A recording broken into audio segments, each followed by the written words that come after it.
getting better sleep, elusive sleep.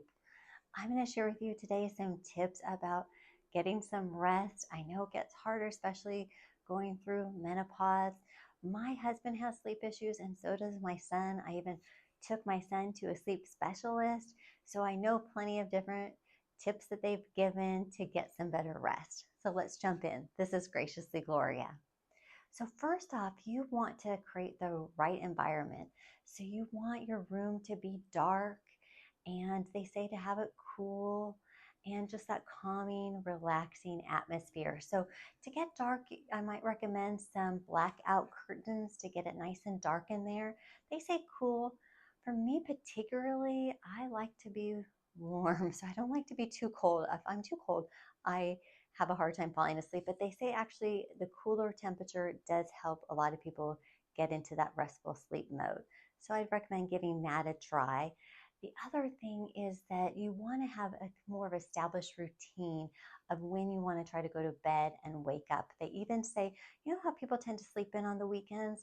And I like to do that too, but they say it's better to kind of keep a regular schedule from day to day, and that helps your body know and get into that proper circadian rhythm.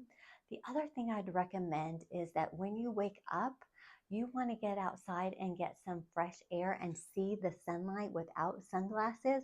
And that lets your eyes and your brain know that it's daytime. So that helps with your circadian rhythm and getting that proper sleep.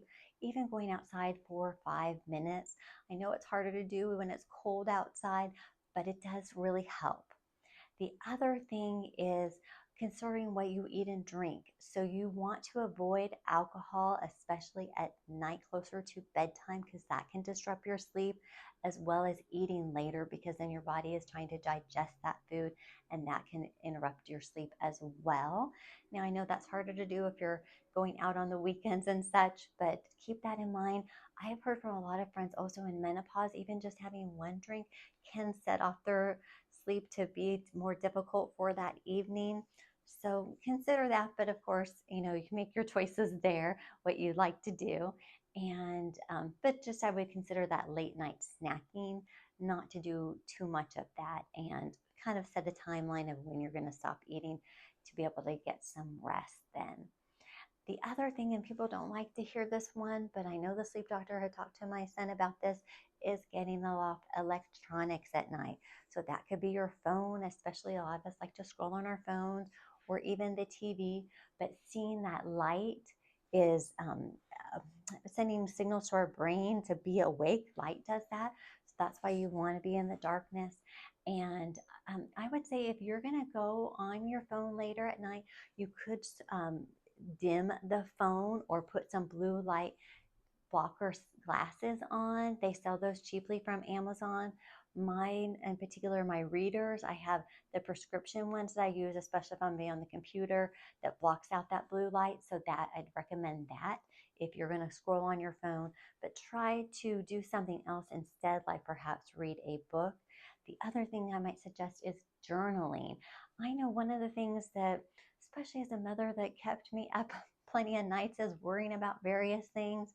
And I did find that just writing that down and journaling, getting those ideas out of your head, that really helps you to get some rest. The other thing is, I'll tend to think of like to-dos, like, oh my gosh, I need to get this done and that done. And what about this? So actually, if I just, instead of having that swirl around in my head, then you can put a note for it or pop out your phone and use your notes app and just take some notes of like some to-dos that you want to get done, and just to get that out of your head. That kind of can help with your rest as well. And the other thing related to that is swirling thoughts. Like I said, maybe like some anxiety that might be causing some sleep issues of falling to sleep. So, like I said, journaling, writing down a little note, but breathing is another thing.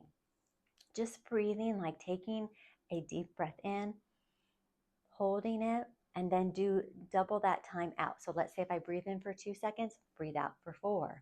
So in and out. That's calming to your nervous system. So that can help induce sleep. I even saw that there is something that helps you with that. It's a light thing. I was thinking this for my husband, but he said he probably wouldn't use it. But it was a light that goes up on the ceiling, and I guess it kind of times your breathing. You're supposed to breathe to the light going up and off the ceiling, and it just gives you like a system to use of how to do your breathing there. So that's one idea. They have also, if you're prone to different noises distracting you, they have those sound machines. They even have different options on your phone, and even like YouTube has different videos of just sound that you can put on. Find a soothing sound. Perhaps it's like a soft rain or the waves of the ocean. And so find that if that's going to be helpful to you to calm you down, to hear soothing sounds. So we've talked about the environment, sounds, and I think those are different helpful tips there. The other thing I'd recommend is to get some exercise. When you find that you got some exercise in the day, that's actually going to make you a little bit more tired later. And so, even just getting a short walk, I know if it's cold outside, it's hard to do, but just even getting some exercise inside, like I like to do my rebounder.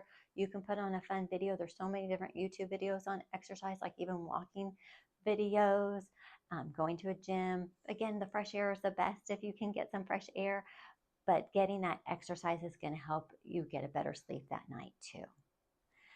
What about supplements?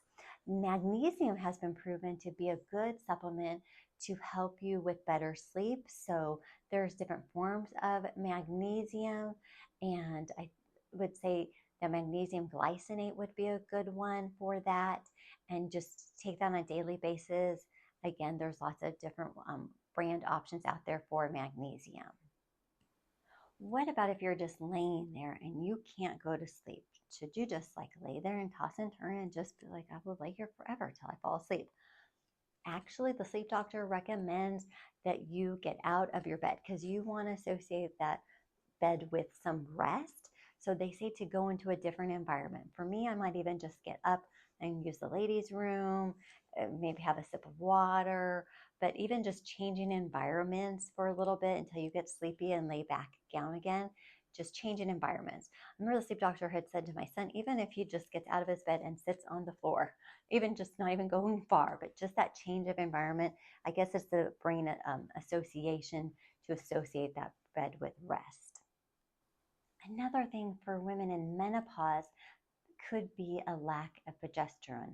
So my doctor gave me a progesterone pill to take at night. So that might be something to discuss with your doctor about hormone supplementation and the progesterone in the evening. And then a few other things that I do to kind of get me in a sleepy mood. Sometimes I'll take a nice warm bath and I put in some Epsom salts in there, and just that getting nice and warm helps me get sleepy. Some people like to have like a warm glass of milk and just like some warm milk and perhaps put like a splash of cinnamon in that. And that could be relaxing, or a nice warm like herbal tea could be a nice thing as well. And like I said, the breathing is helpful. The thing that I like to do in the evening is lay down and do some stretches because I get various pain for different reasons, osteoarthritis and such. But, anyways, related to pain, it's sometimes hard to go to sleep if you're in some kind of pain. So, just releasing some of that tension from the day. And I do different exercises just laying in bed. So, those stretches. So, like putting my feet straight up. Doing a little spine twist is nice. Doing some cat cows, a move from yoga, a bridge pose, another move from yoga, a child's pose. So I will do those different stretches just in my bed, and that kind of just gets me in that relaxing mood as well before some sleep. So I hope you got some tips today, something that you might try to help you get some better sleep and happy sleeping and nice dreams to you. And take care.